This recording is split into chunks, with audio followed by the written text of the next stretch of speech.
Coming up in this week's video, we find a castle in an ancient woodland full of surprises, go climbing in the Ochil Hills to the King's Seat before visiting an amazing Japanese garden. Hi, we're doing Hazel from McGoo's on the Go, and this week we have came to Clackmannanshire.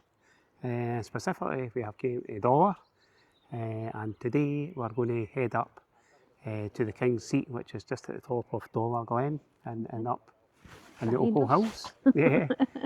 Tomorrow we'll visit Castle Campbell, we'll do the Dollar Glen itself and then visit Dollar itself. So we'll crack on and see some of the sights.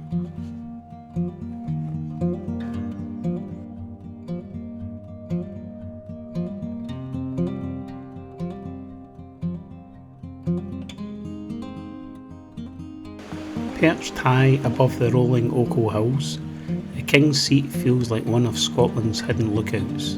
The climb is short but steep, rewarding you with sweeping views across Clackmannanshire and beyond. On a clear day, the landscape stretches for miles. Rugged hills, winding trails and endless sky. Quiet, windswept and wild, this is the kind of place that reminds you why Scotland's landscape is unforgettable.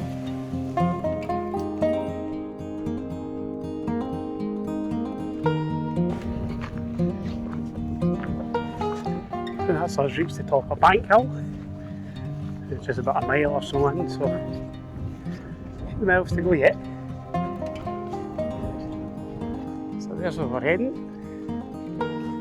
right up there. Just hope the weather stays good for us.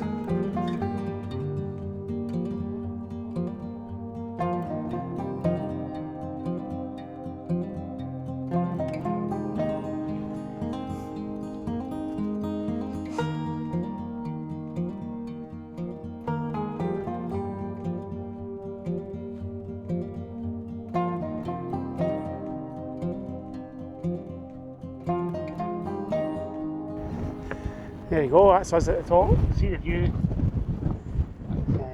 We're just aware over to our left there, you can see the rain starting to come along. So, but we're thinking of, instead of going back the same way, go along this bridge here, then back down that way at the Dollar.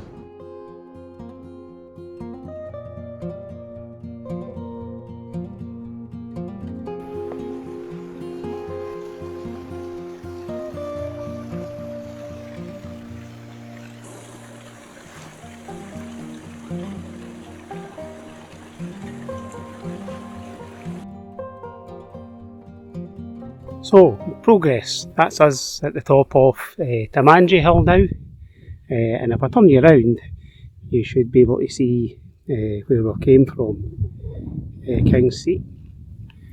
That's it, kind of right there. And now we're heading in this direction, right towards this big black cloud. Just hoping it doesn't rain too much, but yeah, still see some cracking views there. Really nice. Well, here we go, this is our last peak of today, and this is Wisp Hill. Let me turn you around.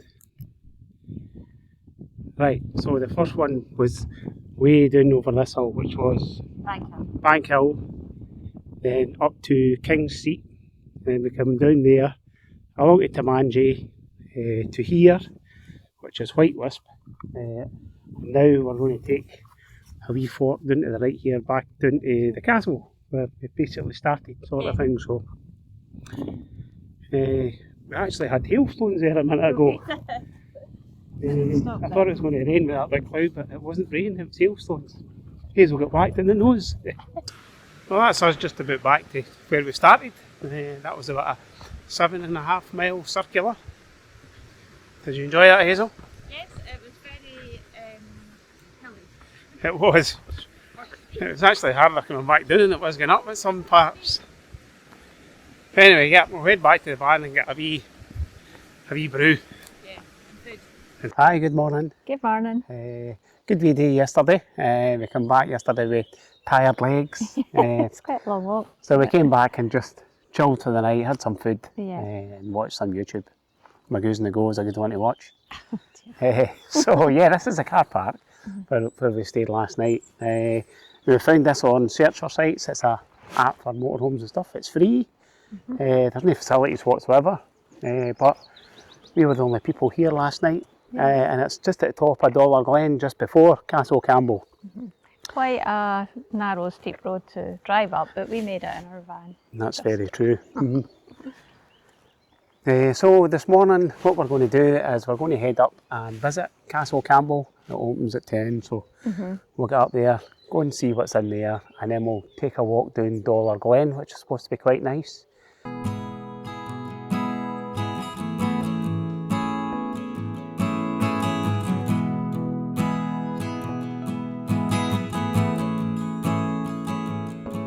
Castle Campbell is one of the most dramatically placed castles in Scotland, sitting high above the Dollar Glen between two deep ravines called the Burn of Care and the Burn of Sorrow.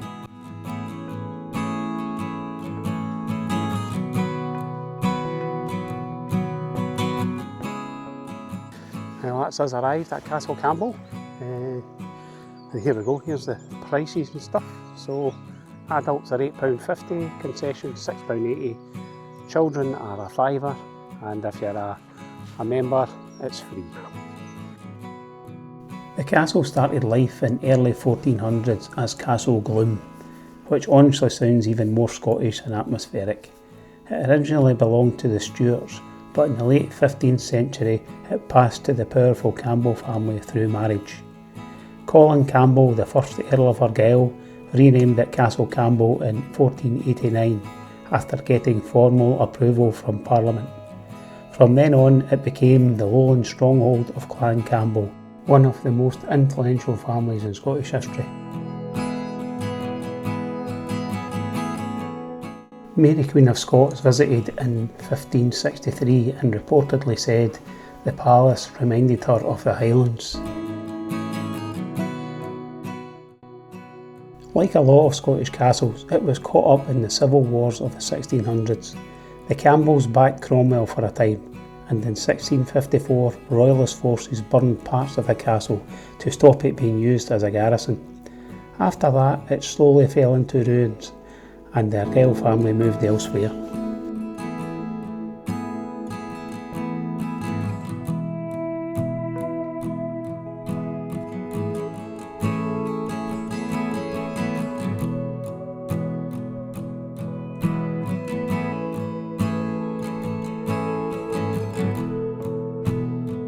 Like many 15th century Scottish castles, the toilets were built into the thickness of the walls or projected slightly outwards from the stonework.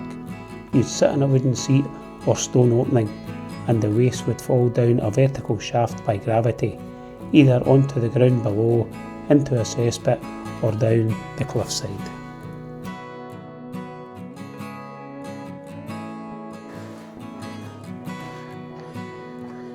Original entrance from stairs.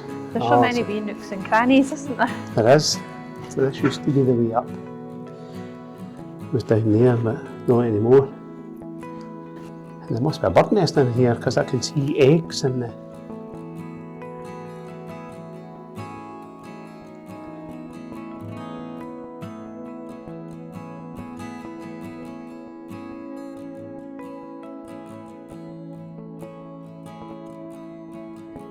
Today, the Tower House is still remarkably intact, and the walk up through Dollar Glen is a huge part of the experience. The combination of woodland gorge, waterfalls, and the castle perched above the cliffs feels almost like Middle Earth.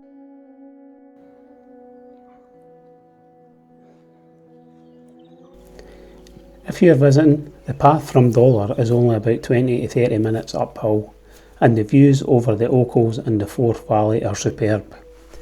There is also a longer circular hike over the King's Seat Hill if you want to turn it into a proper hill walk. So that was Castle Campbell, very interesting. It was really good. Quite a bit to see in there. And amazing views all round. Yeah, Really absolutely cracking, looking right down that they've at the Glen sort of thing. And the gardens are just amazing. Yeah. The wall gardens, all Yep. the plants and things on them. On the wall itself. Mhm. Yeah, really good. Yeah. So now we're going to head down to Dollar Glen Dollar Glen. and head into the town. So we'll crack on and see what we can see. Okay.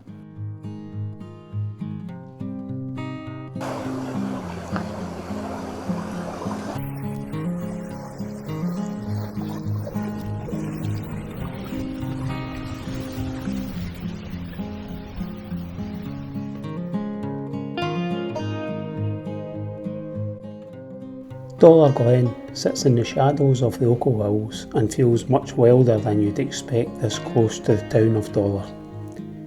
The glen was carved out over thousands of years by two fast-flowing burns, the burn of care and the burn of sorrow, which cut deep and narrow gorges through the rock.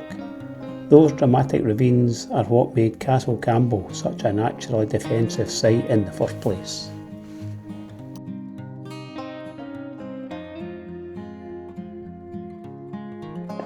So this is a wee map of the area. This is where the motorhome's parked. That's the car park if you're actually going to the castle itself. You can't normally get a vehicle up unless you get a badge holder, but yeah, and that's the hills we were up yesterday. All the way around there and all the way around and back. So that's us done Dollar Glen, that was pretty good. Where are we now? We're doing here and then we'll go down into Dollar itself. So this is Dollar Museum, and unfortunately it's only open It's actually open at the weekends. just at the weekends and that's it. Go and see it. Granny's kitchen.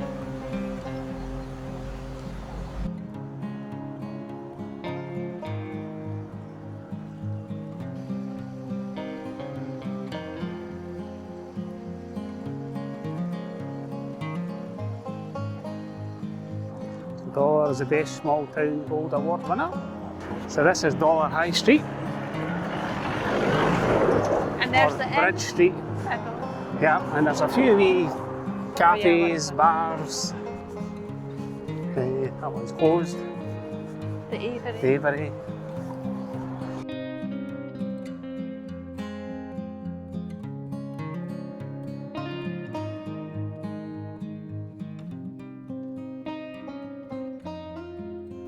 The inn at Dollar sits right in the centre of the town and has been a gathering place for travellers for centuries, back when the town was an important stop between Stirling and East Coast.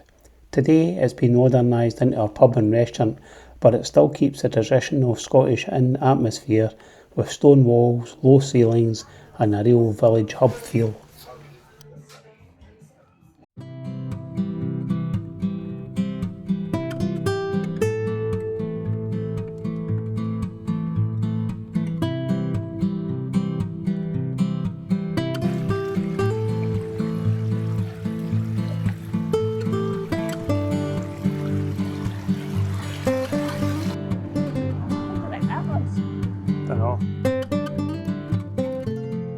Hi, good morning Good morning. and welcome back to us this fine morning. Still a bit chilly. Yeah, it's a wee bit chilly this morning. We don't get as much sun today either, but today we have came to the Japanese Gardens at Cowden and we'll have a wee look here. It looks really nice with what I've seen, Yeah, it's lovely. so hopefully we can show you some good stuff for here. And it's just about a mile from Dollar. Yeah, so take a mile us. for the park up in Dollar, yeah. To get here. Quite a narrow road, but yeah, we'll go and see what we can see in here. The Japanese Gardens at Cowden near Dollar is one of the most unusual gardens in Scotland. A genuine Japanese garden hidden beneath the Ochil Hills. It was created in 1908 by Scottish explorer Ella Christie after travelling through Japan and designed by Japanese horticulturist Taki Handa, making it incredibly authentic for its time. In fact, it was once described as the most important Japanese garden in the Western world.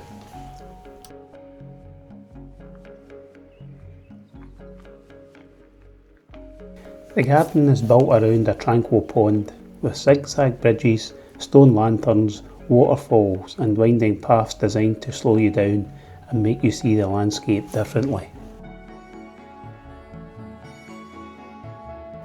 It blends Japanese design with the Scottish scenery around it, so you've got cherry blossom and acres sitting beneath the Ochil Hills.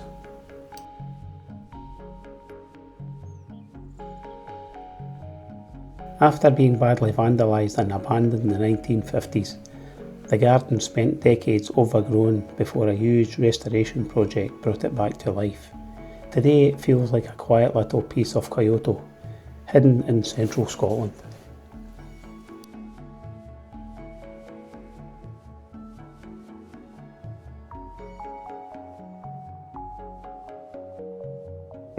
Right, well that brings this week's video to a close.